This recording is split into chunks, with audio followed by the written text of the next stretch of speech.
these stories, when you hear this cuckoo, turn the page.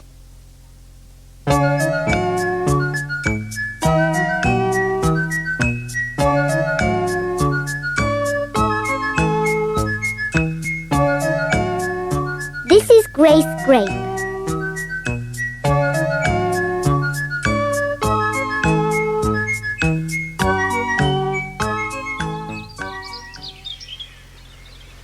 Grape was elegant and very graceful. She seemed to float on the air as she crossed the garden early one summer morning. The birds were singing a dawn chorus which was quite breathtaking. Grace stopped moving and listened. Now why can't the garden gang make sounds like that, she thought.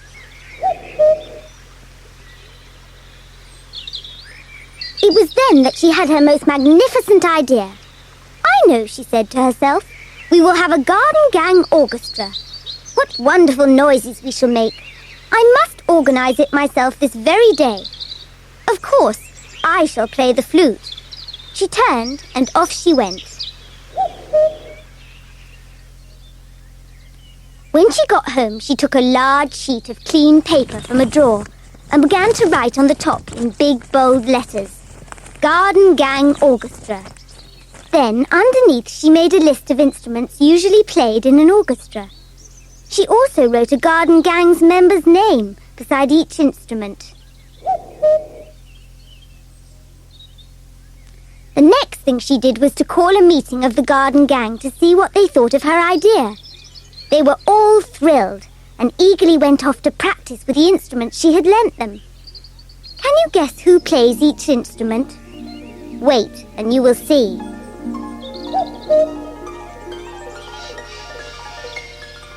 Now began the practicing. Dreadful noises flooded out from every corner of the garden. Horrified insects scurried back to their hideouts. Snails retreated into their shells.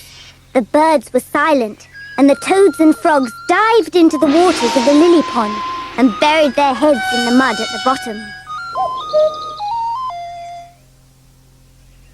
As weeks went by, the creatures in the garden became used to the strange noises. Either that or the noises improved. Sometimes a few of the garden gang would collect together behind a hedge or tree and practice, playing harmonies on their various instruments. I think it's time we had a proper rehearsal, said Grape as she glided towards a group of violinists. Where would be the best place to hold it? In my shed after dark, said the gruff voice of Peter Potato. If I clear it out, there will be plenty of room. So the next evening after dark, the garden gang members began to arrive in groups at Peter Potato's shed, each one carrying a precious instrument. Soon they had arranged themselves in the shed, leaving room, of course, for the music stands. But they couldn't start because they hadn't a conductor. Let's ask Tobias Turnip, called Roger Radish's little voice from the back of the shed. He understands music. A good idea, they all cried. Away ran Lawrence Lemon to bring Tobias to the rehearsal. Tobias was pleased to help, but said that to hold concerts they should have a real conductor. They practiced for hours and hours.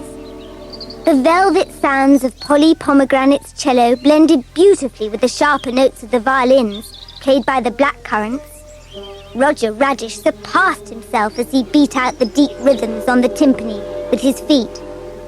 But the star was Grace, with her silver-toned flute.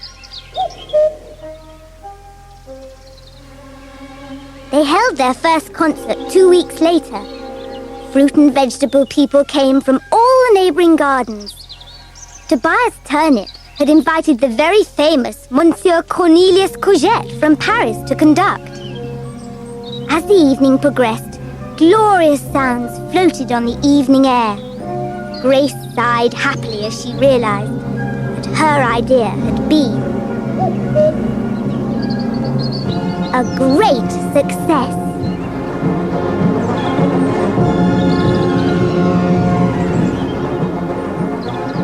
When the music stops, turn your cassette over.